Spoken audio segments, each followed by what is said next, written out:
Simcast, o seu podcast de emergência com medicina baseada em evidência e dicas práticas para aprimorar o seu atendimento no pronto-socorro.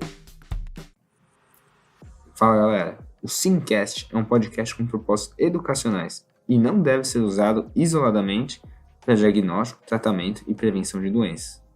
Além disso, não deve ser interpretado como um guideline, mas sim como opinião de nossos especialistas. Oi pessoal, sou Luciana, uma das integrantes da SIM. Estou aqui hoje para mais um dos nossos podcasts com um convidado super especial, Dr. Antônio Medina. A gente fez residência de clínica médica juntos aqui no Hospital das Clínicas da USP e atualmente ele também é residente do segundo ano de cardiologia do INCOR. Dr. Antônio, é um prazer ter você aqui com a gente hoje.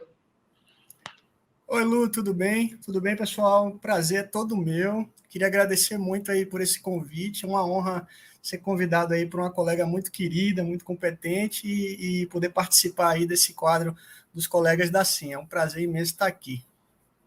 Obrigada, Medina. Pessoal, hoje então a gente vai falar de um tema extremamente importante, que tem uma alta mortalidade, que então precisa ser prontamente identificado no pronto-socorro, que é a dissecção aguda de aorta. Medina, quando que a gente deve suspeitar de um quadro de dissecção de aorta no paciente que chega no pronto-socorro? Então, pela importância e pela gravidade do quadro, né, Lu? Eu acho que qualquer dor torácica, a gente tem que excluir diagnósticos potencialmente catastróficos. E síndrome aórtica aguda é um deles, né? Então, apesar de ter algumas características extremamente típicas, né, da apresentação do quadro, a gente sempre tem que ter em mente que as apresentações atípicas podem nos levar a raciocinar e pensar em outros diagnósticos, quando na verdade pode se tratar de uma síndrome aórtica aguda.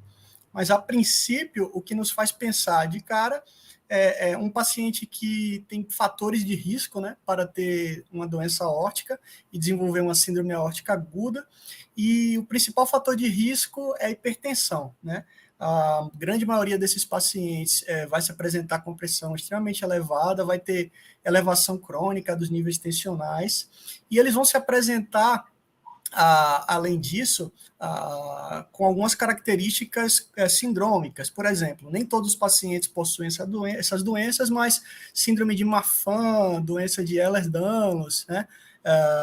São doenças que, por terem fragilidade aí do tecido conectivo, podem nos fazer pensar que a dor torácica desse paciente é uma síndrome aórtica aguda, paciente com doença renal policística, paciente com alterações congênitas, como válvula aórtica bicúspide, também aumentam o risco do paciente. Mas se a gente não tiver nenhuma dessas informações, ou se o paciente não for capaz de nos informar ou de percebermos no exame do paciente determinados fatores de risco, a gente só vai poder lidar com o quadro clínico.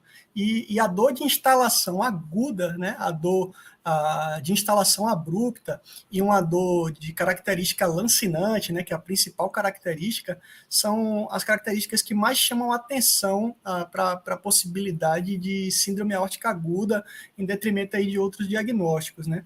Acho que essas são as características, além de fator de risco, principalmente hipertensão, a dor lancinante e de instalação aguda. Eu diria que a instalação aguda, inclusive, é uma característica muito mais presente do que a própria dor lancinante. A dor lancinante ela é bastante específica, mas a instalação aguda talvez seja a característica que mais chame a atenção, né? Diferente daquela dor, por exemplo, do infarto, que é uma dor que vai se instalando aos poucos e que vai aumentando de intensidade, incomodando cada vez mais, né? Na dissecção, nas síndromes aórticas, a gente percebe que ela não é uma dor que vai crescendo aos pouquinhos, é uma dor que já chega com intensidade muito alta num curto período de tempo. Bom, bem como você falou, Medina, a dor realmente é um sintoma extremamente importante, já que é o sintoma mais comum dos pacientes com quadro de dissecção aguda, né? Está presente em mais de 90% dos casos. Pode ser uma dor torácica ou até mesmo uma dor em dorso.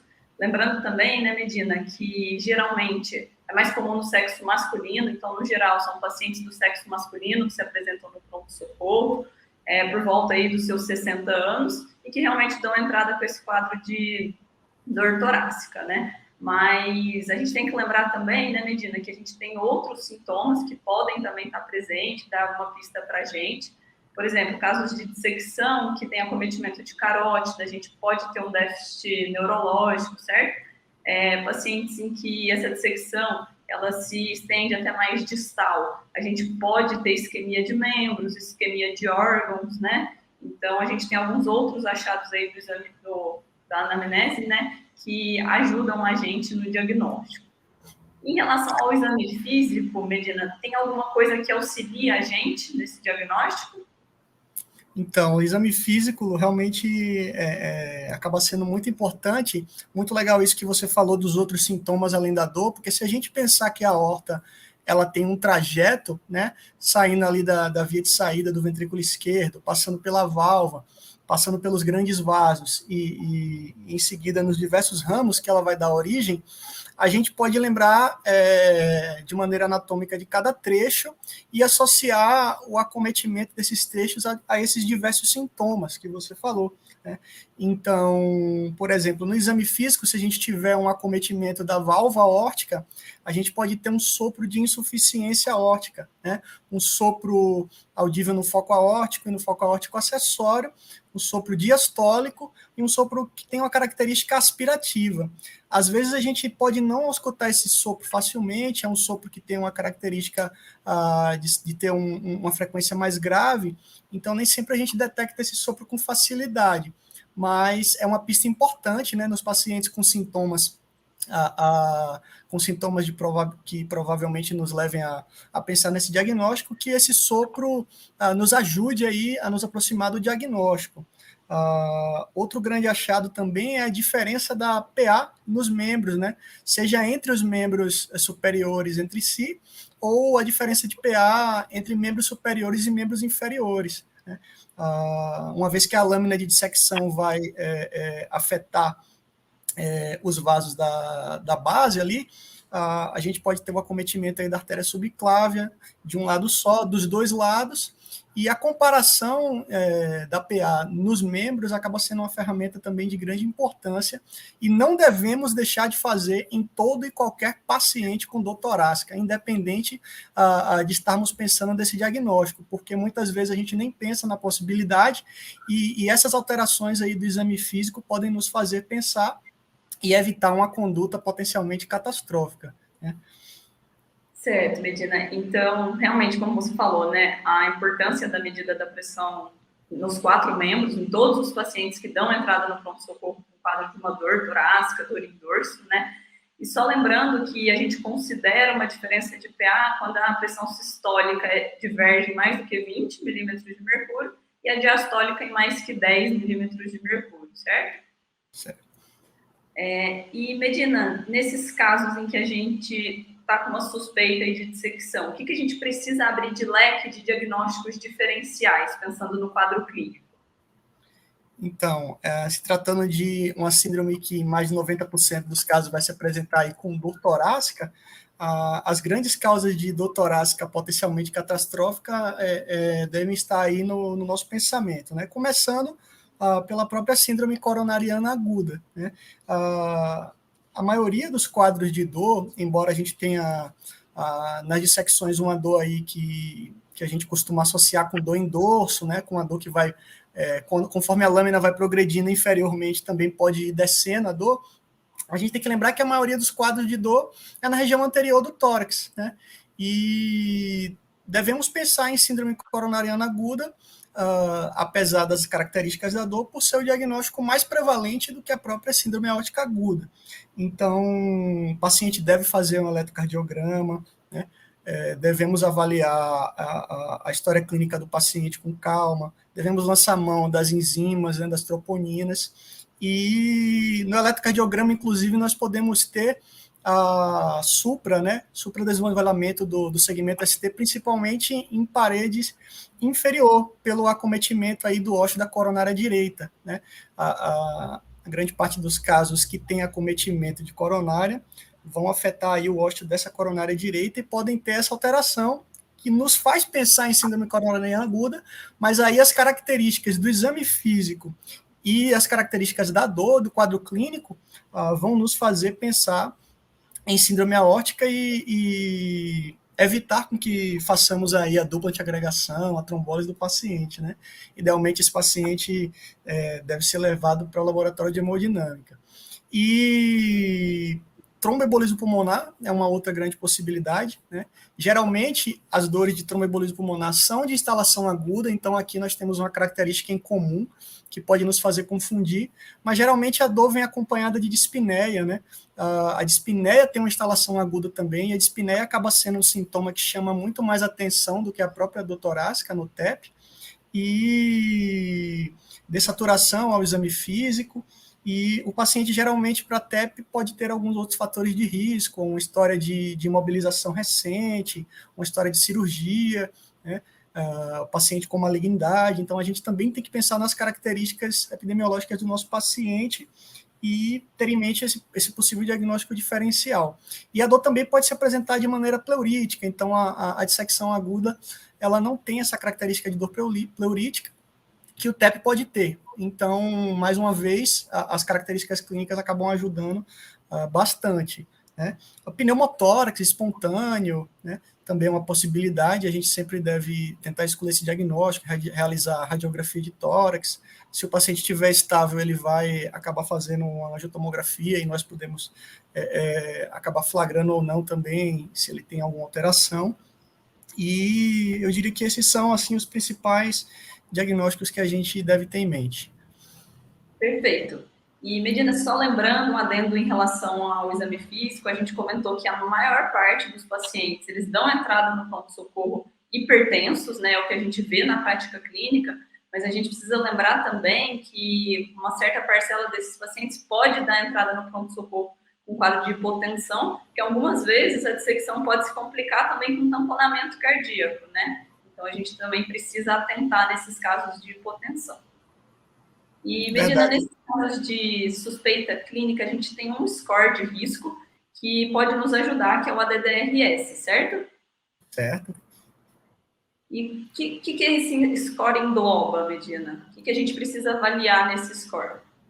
Então, o ADDRS é uma ferramenta objetiva, né, que já tem até um certo tempo que ela foi bolada, que ela foi validada, e, se eu não me engano, em 2011, e é um score que basicamente vai levar em consideração todas essas características que a gente comentou, né? São características clínicas do paciente, mas que quando a gente coloca ela no score e utiliza essa ferramenta de maneira objetiva, a gente consegue, talvez, raciocinar com um pouco mais de clareza, né?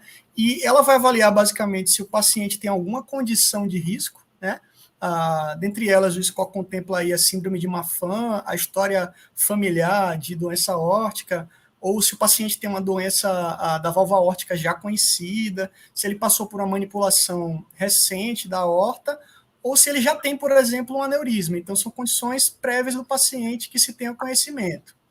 O outro dado que o score vai avaliar vai ser um fator de alto risco, né, da dor, se a dor teve uma instalação abrupta, se ela tem uma intensidade muito grande, ou se tem a característica de ser uma dor lancinante, né? Qualquer dessas características é atribuída como uma característica de alto risco, e essa dor pode ser torácica, endorso ou inclusive abdominal, né? E a última característica que vai ser avaliada são os achados de alto risco do exame físico, né?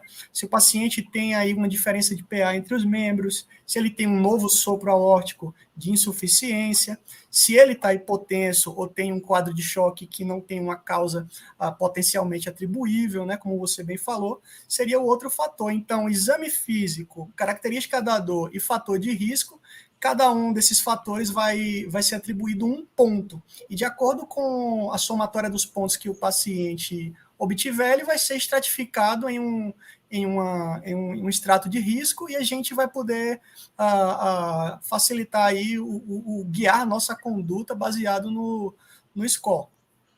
Certo, ótimo, Medina. E como você falou, né, Medina, cada uma dessas grandes características pontua um ponto, certo? E aqueles pacientes com pontuação 0 ou 1 são considerados de baixo risco, e aqueles com pontuação 2 ou 3 são considerados de alto risco. E aí, como que a gente vai proceder a depender da pontuação nesse score de risco? Então, nos pacientes de baixo risco, é sugerido pelo algoritmo que a gente faça a testagem do dedímero, né? O dedímero, que é um produto de degradação de fibrina, a gente utiliza bastante aí para excluir quadros de TVP ou TEP, né? Dado o seu exame de alta sensibilidade e alto valor preditivo negativo, a gente pode lançar a mão do dedímero. E nesses pacientes que são de baixo risco, se o dedímero vier dentro dos valores da normalidade, né, menores aí do que 500 nanogramas por ml, a gente pode excluir o diagnóstico de síndrome aórtica aguda com uma certa tranquilidade. O score acaba nos ajudando, junto com o dedímero, a obter aí uma acurácia na exclusão do diagnóstico muito próxima de 100%, né, em torno de 99%. E para os pacientes que tiverem valores aí acima do corte, né, maior do que 500, maior ou igual, a gente deve proceder com uma angiotomografia, né, da aorta torácica e abdominal. Certo. E naqueles pacientes em que pontuam 2 ou 3 no score, Medina, que são considerados de alto risco, qual que é o nosso próximo passo? Então, nos pacientes que pontuam em 2 ou 3, já que eles são considerados de alto risco, a gente vai proceder com a investigação diagnóstica, e a gente não precisa fazer a dosagem do dedímero, dado que ele não vai ter um poder de exclusão diagnóstica suficiente para afastar. E aí a gente também deve proceder com a realização de um exame,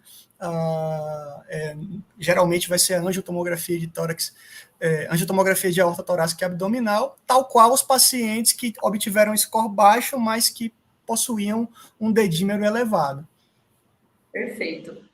E, Medina, só uma curiosidade, né? Apesar de muito falado sobre alargamento de mediastino no raio-x de tórax, aproveitando que a gente está falando aqui do diagnóstico, o alargamento de mediastino ele é visto só em cerca de 50% dos casos, né? Então, não é algo que a gente tem sempre que esperar naquele paciente que a gente suspeita de dissecção.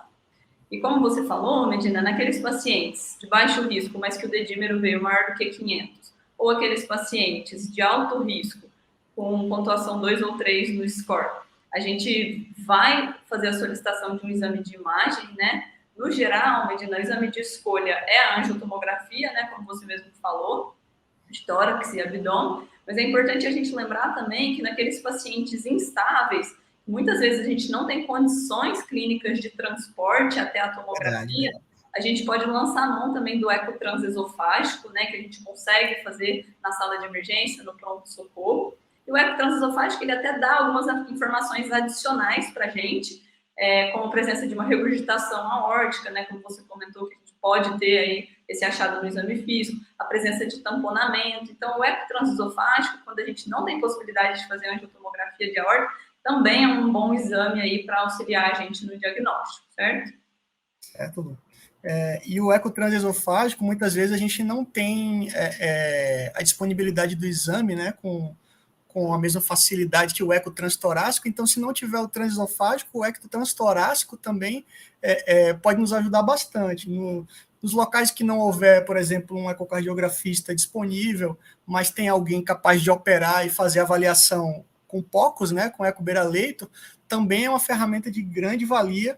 E quando a gente associa o eco transtorácico, que seja o transesofágico, com o uso do dedímero e a aplicação do score DDRS, a gente consegue ter uma acurácia de 100% para fechar ou para afastar o diagnóstico de dissecção aórtica. Então, acaba que, juntando essas três ferramentas, o score, o exame laboratorial e o exame de imagem, ali beira-leito, que seja, mesmo sem a angiotomografia, a gente tem um alto poder de diagnóstico ou de afastamento desse diagnóstico dos nossos pacientes, né? Eu acho isso muito, muito importante. Com certeza.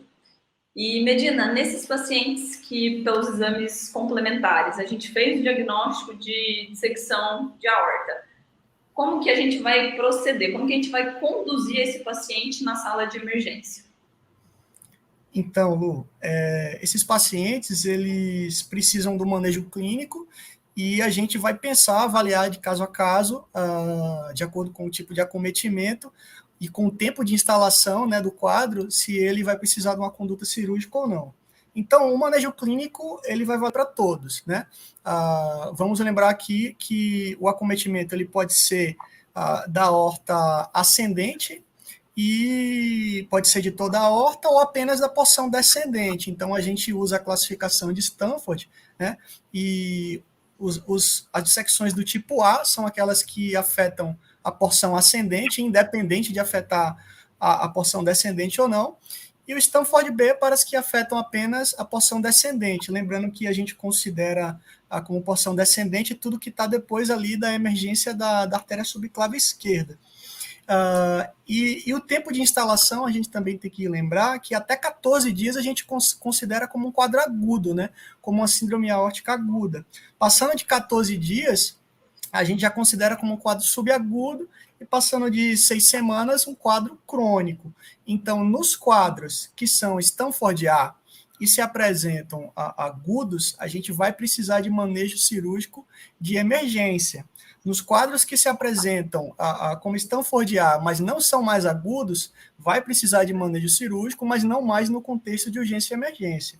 E nos quadros Stanford B, geralmente esse paciente vai ser mantido em tratamento clínico, a não ser que ele tenha alguns fatores de risco, né? Por exemplo, paciente que está com dor refratária, que é um sinal de iminência, de ruptura, paciente que tem aumento de diâmetro da aorta, paciente que está com isquemia de órgãos ou que se apresenta com instabilidade hemodinâmica. Esses aí vão ter indicação cirúrgica. Então, voltando para o manejo clínico, que vai valer para todos esses pacientes, a gente tem que pensar em reduzir o estresse sobre essa aorta, né, que se encontra com lesão, que se encontra dissecada, e diminuir o estresse é pensar em controle de frequência cardíaca e em controle da pressão arterial. O controle da frequência cardíaca, a gente pode lançar mão do esmolol, que é uma droga beta-bloqueadora, que tem um início de ação rápido, uma meia-vida curta e é utilizada em infusão contínua. Então, a gente pode titular a dose da droga para obter o controle ideal de frequência cardíaca do nosso paciente. O esmolol ele vai poder ser interrompido caso o paciente fique muito bradicárdico ou ter sua dose reduzida e é uma droga que nem sempre é disponível, mas se tiver disponível é de grande ajuda, né? A gente deve mirar aí uma frequência cardíaca em torno de 60 batimentos por minuto, né, para reduzir o estresse sobre a aorta, manter um maior tempo diastólico em relação ao tempo sistólico.